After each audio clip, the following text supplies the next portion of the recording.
Nag-additional kami ng ano dito, dust collector dito sa exhaust sa recovery ng powder cut namin. Vacuum doon sa may spray gun. Kasi yung luma namin yun, scrubber naman yun. Ngayon, lumubra. Meron pa rin lumalabas na powder na itim. Ngayon, bawal dito sa Saudi. Kasi kinichikyan lagi ng mga mudon. Dito kami sa Asik Industrial. Nag-additional kami ng dust collector. Ako na siya, nilipat na yung ano doon, nilipat na yung hihigop dito. Ayun. Pupunta yan dyan, may filter yan. Dust collector siya. Yung powder pupunta dito sa ilalim. Ito. Pupunta yan dito, dalawa. Hihigop niya. Ayun motor. Ayun buka, mataas. Malakas, maingay. Problema dito, kapag nagkalik, pupunta dito sa mga aircon.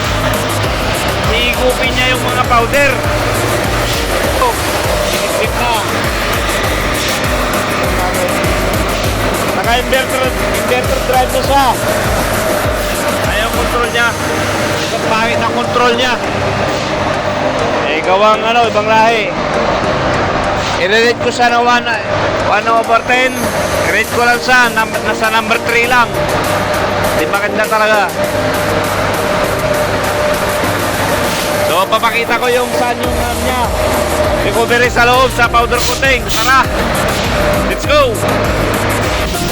So, alright. Andito tayo sa ano ngayon, sa powder coating bot. Meron tayong operator rito na Bangladesh. Spray gun niya dito pala. Ilan spray gun dito? Kamera tayo spray gun kulok? 12 12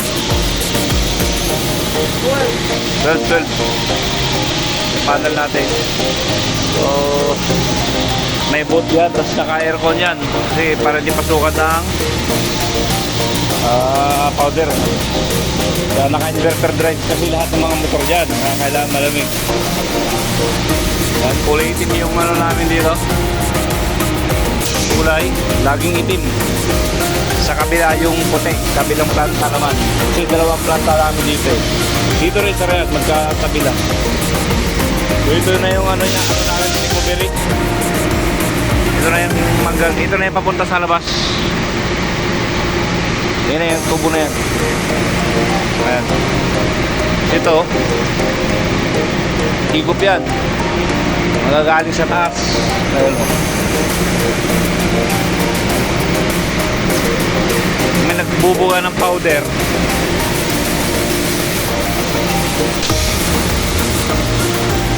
Yan. So, papakita ko yung control ng ano natin. Parehas lang naman. Ayan. Sa recovery na to, galing sa recovery.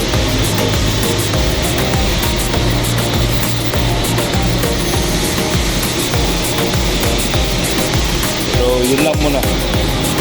Ito pala, powder namin dito dito.